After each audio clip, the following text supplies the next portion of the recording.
नमस्कार। आज क्लास 11 का भूगोल का 13वां चैप्टर जिसका नाम है महासागरीय जल को के बारे में चर्चा करेंगे। ध्यान से समझिए।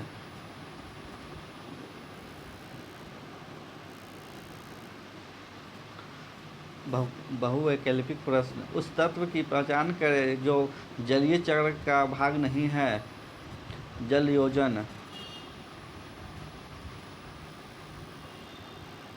महाद्वीपीय ढाल की औसत गहराई निम्नलिखित में के बीच में होती है 200 से 2000 मीटर। निम्नलिखित में से कौन सी लघु उच्चावच आकृति महासागर में नहीं पाए जाते हैं? महासागरीय गंभीर।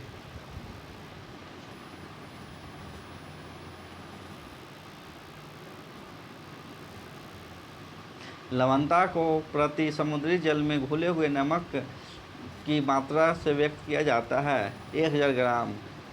निम्न में से कौन सा सबसे छोटा महासागर है? आर्कटिक महासागर। लघुत्तरीय प्रश्न।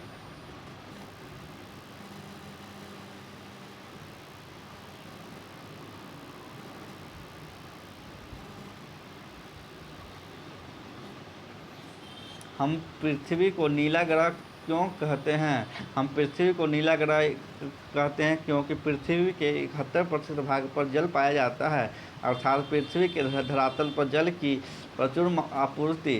जल पृथ्वी पर रहने वाले सभी जीव जंतुओं के लिए महत्वपूर्ण घटक है। पृथ्वी के जीव सौभाग्यशाली हैं क्योंकि उनके पास एक जलीय ग्रह है, नहीं तो हम लोगों का अस्तित्व नहीं होता। जल हमारे सौरमंडल का दुर्लभ पदार्थ है। सूर्य अथवा सौरमंडल में अन्यत्र कहीं भी जल नहीं है, इसलिए पृथ्वी को नीला ग्रह कहा जाता है।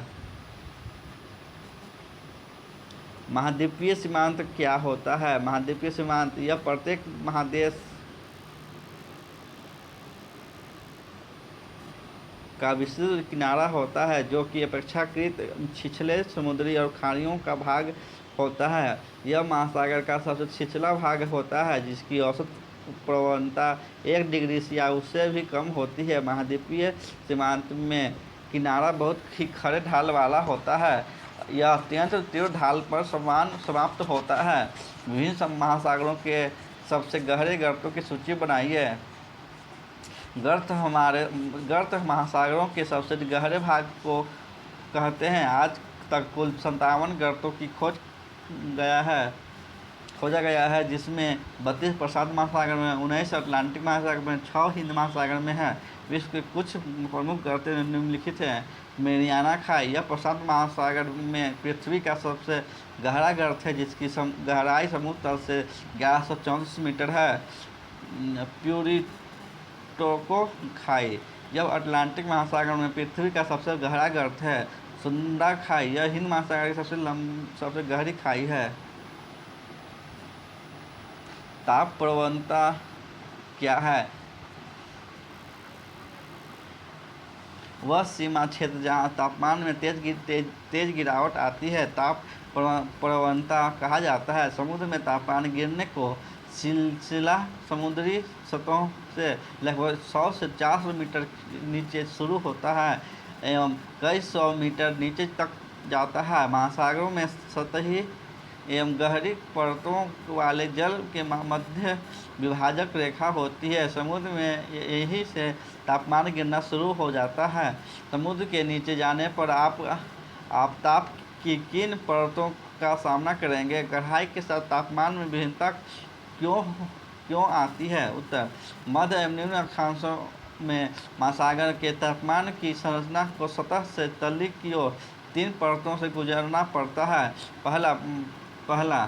पहली परत गर्म महासागरीय जल की सबसे ऊपरी परत होती है जो लगभग 500 मीटर मोटी होती है और इसका तापमान 20 डिग्री सेंटीग्रेड से 25 डिग्री सेंटीग्रेड के मध्य होता है।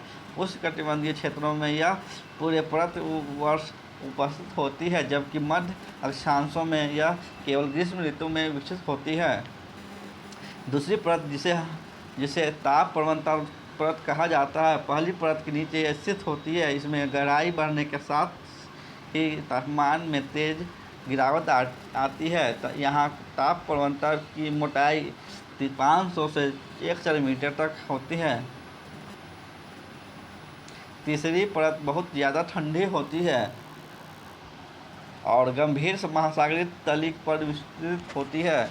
आर्कटिक और अंटार्कटिक वृत्तों में सतही जल का तापमान 0 डिग्री सेंटीग्रेड के निकट होता है, इसलिए गहराई के साथ ही तापमान में बहुत कम बदलाव होता है। समुद्री जल की लवणता क्या है? लवणता वह शब्द है जिसका उपयोग समुद्र जल में घुले हुए नमक की मात्रा को निर्धारित करने में किया जाता है। इसका परिकलन 1000 ग्राम समुद्री जल में घुले हुए नमक की मात्रा के माध्यम से किया जाता है। वर्षा का जल हो या महासागरों का, प्रकृति में उपस्थित सभी जलों में खनिज लवण घुले होते हैं। इसे प्रायः प्रति 1000 ग्राम या पीपीटी के रूप में व्यक्त किया जाता है। जरूर उत्तरीय प्रश्न।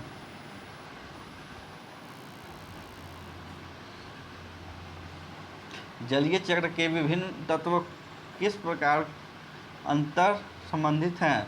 जलीय चक्र के अंतर्गत समुद्र का जल वाष्प बनकर बादल के रूप में परिणत हो जाता है और विभिन्न अवरोधों से टकराकर वर्षा कराता है। फिर यह वर्षा का पानी नदी तथा नालों के द्वारा समुद्र में चला जाता है और पुनः समुद्र का जल वाष्प बनकर वर्षा कराता है। इस प्रकार यह क्रियाएं एक चक्र के रूप में चलती रहती है। इसे जलीय चक्र कहा जाता है।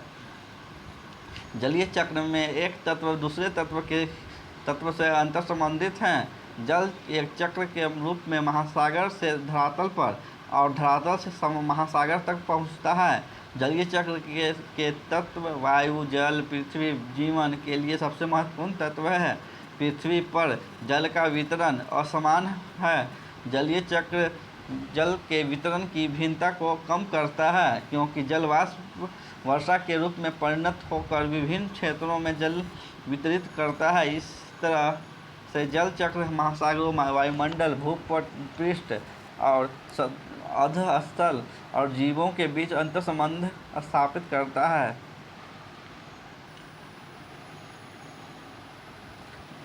दूसरा क्वेश्चन, महासागरों के तापमान वितरण को प्रभावित करने वाले कारकों का परीक्षण कीजिए। महासागरों के तापमान वितरण को प्रभावित करने वाले कारक।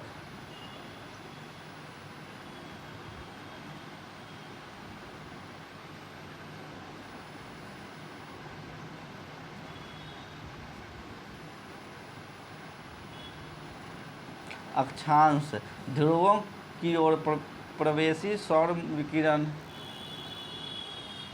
की मात्रा घटने की वजह से महासागर के सतही जल का तापमान विषुवत वृत्त से ध्रुवों की तरफ कम होता चला जाता है। महासागरीय धाराएं, गर्म महासागरीय धाराएं ठंडे क्षेत्रों में तापमान को बढ़ा देती है, जबकि ठंडी धाराएं गर्म महासागरीय क्षेत्र में तापमान को घटा देती है।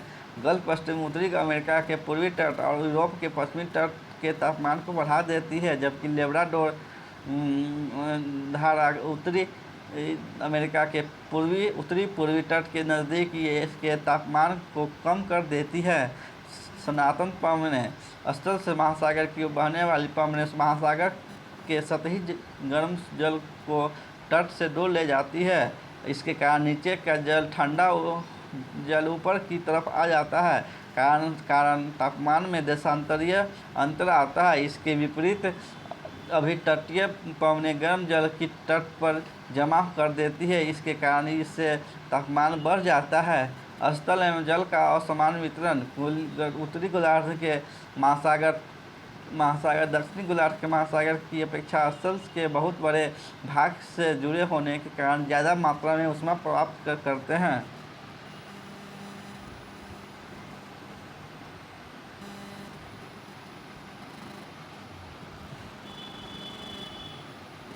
तेरहवां चैप्टर समाप्त हुआ। धन्यवाद।